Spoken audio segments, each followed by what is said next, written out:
abortos seguros es estar a favor de la vida. Gabriela Echenique, médica ginecóloga. Sabemos que el tema del aborto, especialmente la idea de su legalización, es una sensible caliente. Cada uno de nosotros contamos con distintas opiniones al respecto. La mayoría de estas, por su parte, están creadas por experiencia, religión y moral que hemos construido a lo largo de nuestra vida. Sin embargo, ¿qué sucede cuando está en peligro la vida de la madre? El producto no es compatible con la vida. ¿La estamos protegiendo? ¿Es decir, la vida? ¿O bien la estamos negando? No debemos olvidar que nuestras opiniones deben estar fundamentadas en argumentos informados desde distintas perspectivas para lograr una conclusión acertada. Es por ello que el día de hoy llevaremos un análisis desde esta perspectiva de la historia, para tener una conclusión acertada e informada.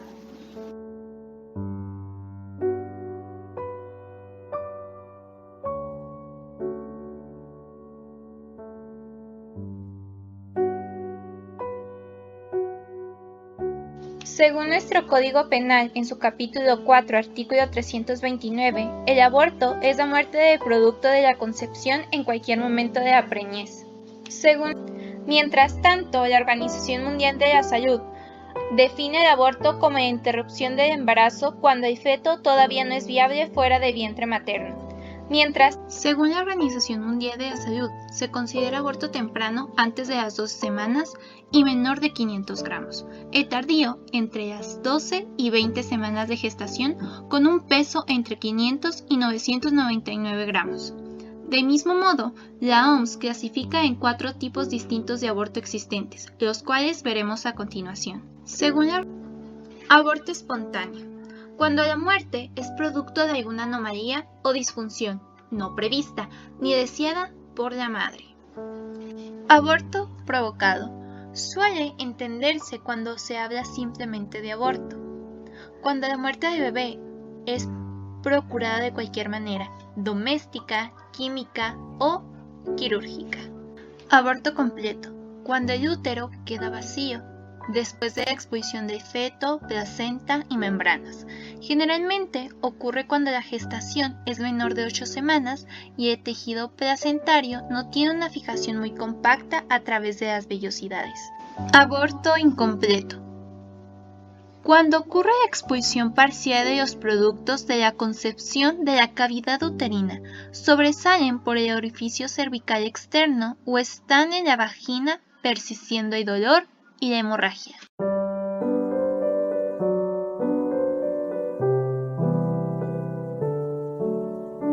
¿Es un dilema bioético? Es una narración en la que se plantea una situación con conflicto moral y además plantea un análisis y una posible solución razonada elegida por el sujeto protagonista de la historia. Como consecuencia de una elección disyuntiva en la que existe solamente 2 opciones, siendo ambas soluciones igualmente factibles y defendibles, y en donde se puede presentar muchos cuestionamientos antes de la elección.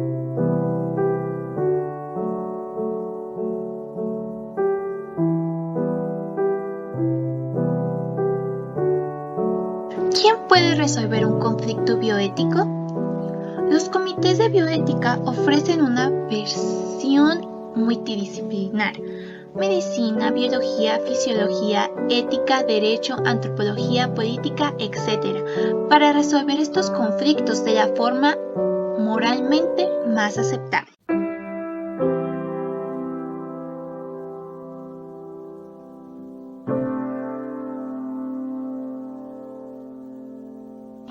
Datos generales de la paciente. Sexo femenino, edad 24 años. Escolaridad secundaria, 22 semanas de gestación asistomática. Estado civil, unión libre. Como antecedentes contamos que tuvo a su primer hijo a los 15 años y que de igual manera con anterioridad tuvo un aborto involuntario. Ahora hablaremos sobre el producto. El producto, si bien no era compatible con la vida, era por distintas razones, de las cuales mencionaremos las más importantes. Agenesia renal bilateral. lo cual consiste en la ausencia de ambos riñones en el momento del nacimiento. Es un desorden genético caracterizado por una falla de los riñones en desarrollarse en un feto, que se acompaña de oligohidramios o ausencia de riñones, causa una deficiencia de líquido amniótico en una mujer embarazada. Facies de Potter se refiere a un grupo de hallazgos asociados a una falta de líquido amniótico e insuficiencia renal en un feto. Polidactilia es una anomalía que consiste en tener más de 5 dedos en una mano o en un pie. Normalmente el dedo adicional está junto al pulgar o al meñique, si la anomalía es en la mano, o junto al dedo grande o el dedo más pequeño si es en el pie. La hipoplasia pulmonar es una rara anomalía congénita de desarrollo pulmonar en la que existe una disminución en el número o tamaño de las vías aéreas, alvéolos o vasos pulmonares, aunque la morfología grosera del pulmón es normal.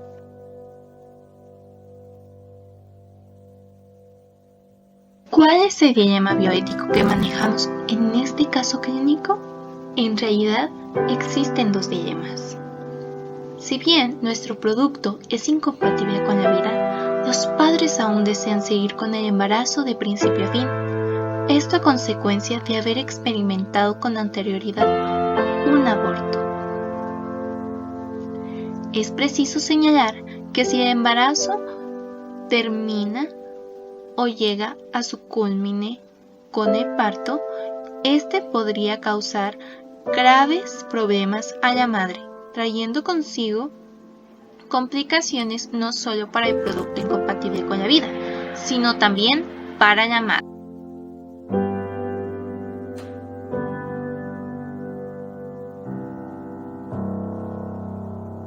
Opción 1. Llevar el embarazo hasta su culmine y llevar el proceso de parto y posteriormente la sucesión de duelo. Opción 2. Optar por el proceso de interrupción del embarazo y por consecuencia el duelo posteriormente. Opción 2. Optar por el proceso de interrupción del embarazo y por consecuencia. Es de vital importancia mencionar que realmente el caso bioético fue desestimado, ya que no se tuvieron que realizar procedimientos para la interrupción del embarazo y que la terminación del mismo fue por causa natural.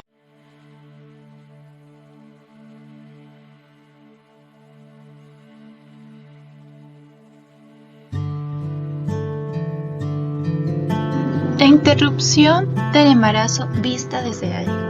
Sabemos que nuestra ley es muy específica en su opinión respecto a este tema. Es por ello que analizaremos algunos puntos de ella.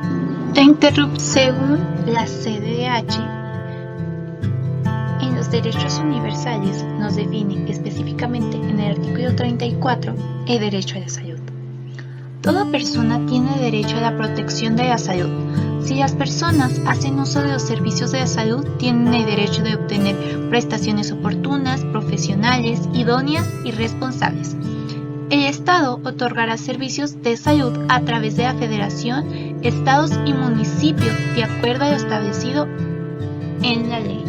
Según Capítulo 4, artículo 334. No se aplicará sanción cuando de no provocarse el aborto de la mujer embarazada o el producto corran peligro de muerte, a juicio del médico que la asista, oyendo este dictamen de otro médico, siempre que esto fuera posible y no sea peligrosa la demora. Mientras tanto, en la Ley General de Salud de México, en su capítulo 5, Atención Materno-Infantil, específicamente en su artículo 62, nos describe: en los servicios de salud se promoverá la organización institucional de comités de prevención de la mortalidad materna e infantil, a efecto de conocer, sistematizar y evaluar el problema y adoptar las medidas conducentes. Chihuahua, dentro de los artículos 143 al 146 del Código Penal del Estado de Chihuahua, se cataloga como aborto a la muerte del producto de la concepción en cualquier momento del embarazo y se sanciona a la mujer y a quien lo practique será sancionable cuando se haya consumado. Sin embargo, en Chihuahua, el aborto es legal por 4 causales: violación, salud de la mujer, inseminación artificial no consentida y aborto imprudencial. Aunque el Estado se haya aprobado una reforma constitucional para proteger la vida desde el momento de la concepción, las causantes mencionadas bajo siguen vigentes, es decir, puedes tener un aborto de manera legal por cualquiera de estas circunstancias. En su fracción segunda del artículo 146 del mismo Código Penal se menciona: cuando al no provocarse el aborto la mujer embarazada corra peligro de afección grave a su salud a juicio del médico que la asista, oyendo este dictamen de otro médico, siempre que esto fuera posible y no sea peligrosa la demora. De modo, en nuestra Constitución Política de los Estados Unidos Mexicanos, en el capítulo 1 de los Derechos Humanos y Garantías, esencialmente en el artículo 4, nos describe: la mujer y el hombre son iguales ante la ley. Esta protegerá la organización y el desarrollo de la familia. Toda persona tiene derecho a decidir de manera libre, responsable e informada sobre el número y espaciamiento de sus hijos. De modo, en nuestra Constitución Política de los Estados Unidos Mexicanos, en el capítulo 1 de los Derechos Humanos y Garantías, esencialmente no podemos dejar de lado todas las implicaciones éticas que se presentan en el desarrollo del derecho humano al aborto, como el derecho indivisible, independiente y universalmente reconocido en conjunto con el derecho a la salud y a la información indispensables para el derecho pleno de los derechos sexuales y reproductivos de las mujeres.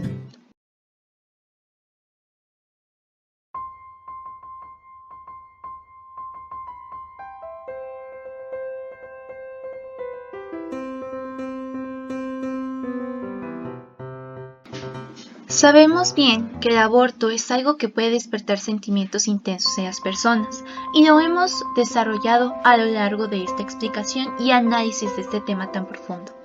Hay quienes lo consideran un tema demasiado polémico para incluir en programas educativos. No obstante, los embarazos no planificados y los abortos son comunes en todo el mundo. Es por ello que se debe de considerar que todos necesitamos información exacta para formar nuestros propios valores y tomar decisiones informadas. Esto, claro, desde la educación, no solamente desde nuestra casa, sino desde nuestra escuela.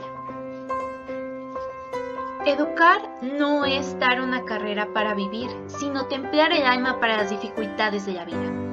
De ahí radica la importancia de la educación sobre temas como como la legalización del aborto o el aborto en sí. Vemos que acuerdos internacionales sobre los derechos humanos, como la Convención de los Derechos del Niño, apoyan el derecho de la gente joven a la información, educación y la buena salud. El embarazo no deseado es común en la gente joven y las complicaciones relacionadas con la gestación y el parto son la segunda causa de muerte en las mujeres de 15 y 19 años en el mundo. Las mujeres jóvenes embarazadas tienen menor probabilidad que las adultas en acceder en un aborto seguro y legal. Tienen aproximadamente 3 millones de interrupciones inseguras cada año, las cuales pueden generar problemas de salud y en algunos casos pueden causar la muerte. No podemos hablar sobre salud y bienestar y derechos de las niñas y las mujeres sin hablar sobre su salud reproductiva, lo cual incluye el tema del aborto. Es por eso que debemos de educar y tener una educación de calidad e informada para saber qué decisión tomar o qué opinión tener sobre este tema tan controversial. El estigma vinculado al aborto hace que surjan muchos mitos en torno a él, y eso puede contribuir a que las personas se sientan avergonzadas o acosadas cuando lo buscan o brindan un servicio de interrupción al embarazo. Para asegurar que las personas que tengan el acceso a un aborto sin riesgo legal y libre de discriminación, es necesario brindar u ofrecer información verídica y con conocimiento sobre la salud y la ley. De aquí la importancia de estar informados desde distintas perspectivas, no solamente desde la ley, sino también desde una vista médica. Aborto y educación médica en México, escrito por Deyanira González de León Aguirre, Débora Billings y Rubén Ramírez Sánchez, nos dicen de una manera muy precisa la situación de educación sobre este tema en México, diciendo lo siguiente: la educación médica en México tiene deficiencias importantes en terreno de la salud sexual y reproductiva, y ofrece a los estudiantes pocos elementos para el reconocimiento del aborto como un problema relevante de la práctica profesional de la medicina. La educación médica carece de opciones para la capacitación clínica de los futuros médicos en los modelos para la atención integral del aborto, que incluyen el uso de tecnologías seguras y eficaces y una gama de servicios para resolver a las necesidades de las mujeres. Estas limitaciones tienen especial relevancia en países como México, donde el aborto inseguro sigue siendo un problema importante sobre el problema de salud pública. Además, el marco legal del aborto ha empezado a cambiar en la década presente, por lo que la búsqueda de alternativas para incorporar un enfoque amplio sobre el aborto en programas de las escuelas de medicina es una tarea que no solo se puede postergar.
En su totalidad, este pequeño estudio nos comprobó que el aborto vamos a intentar a favor o en contra de la práctica, y ha despertado nuestra curiosidad de analizarlo más a fondo y de llegar a una conclusión informada y acertada que tanto esperamos.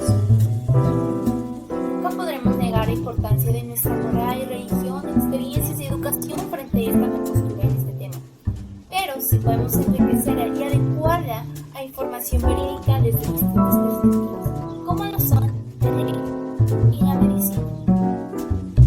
Es por esto que hemos logrado concluir que la educación es base sobre nuestro criterio a la hora de opinar, pero sobre todo a nuestra hora de actuar, ya sea como paciente o bien como servidor público de la salud. De aquí la relevancia de la educación